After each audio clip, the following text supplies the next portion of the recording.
This video for CityMaaS documents a journey via a number of public transport systems for a wheelchair user.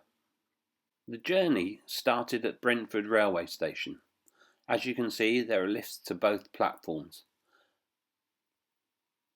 The only difficulty I had was pressing the lift buttons. I should also add that on the platform there's an information button, but that didn't work. Here you can see us trying to board the train, and clearly there's a problem with the ramp, so we had to use another door which wasn't the designated carriage for wheelchair users. Nonetheless, this was a very good train. The aisles were very wide, something I'd not seen before, and signage telling you which stops the train stopped at were very good and very clear.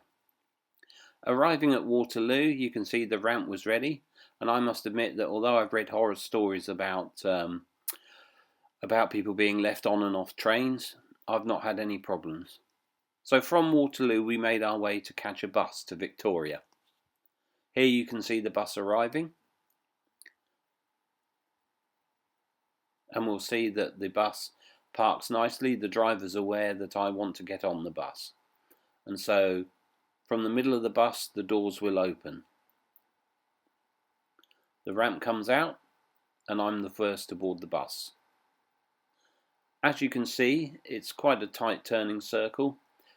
I don't know why these pillars are where they are, but they are, and after about 12-point turn I managed to rest myself in the bus. We arrived at Victoria and went across to the underground. This had only been open to wheelchair users for a couple of days. Again, I think one of the problems for me as a wheelchair user is the barriers. I can't use a pass, so I'm reliant on someone else to do that for me. But you can see that it looks very smart, very modern. There are a number of lists to get down to the relevant platform, into the lift and down. You can see that as the train arrives, there's a guard waiting on the platform, ready to make sure that we get on and off okay. So the train pulls in. There's the sign on the door which tells us that this is the accessible carriage.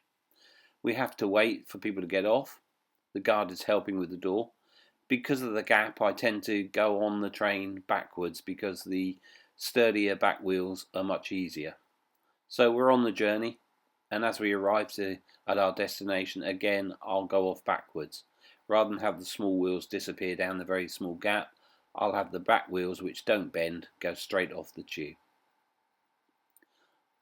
So then it's off to the lift to get up. This was Green Park, so this is our third piece of transport. We then took a nice walk in Green Park and up through Bond Street. Our last transport method was a taxi. We didn't get very far. 3 taxi drivers just drove straight past, and although we got in this taxi, you can see that I had to take my footplate off to get in. Hopefully this video by CityMaaS has helped highlight some of the pain points that disabled travellers encounter when trying to use various different forms of transport. So a quick recap on the pain points for me as a disabled traveller. Ramps on trains, you always have to rely on someone else, whether it's getting on or off. Lifts, pressing the buttons, that's another problem. Barriers, that's another one. And finally, taxis in London. They seem to choose whether they want to help you or not. I found that the ramps were too short, very difficult to get in, and once you're inside there wasn't much room.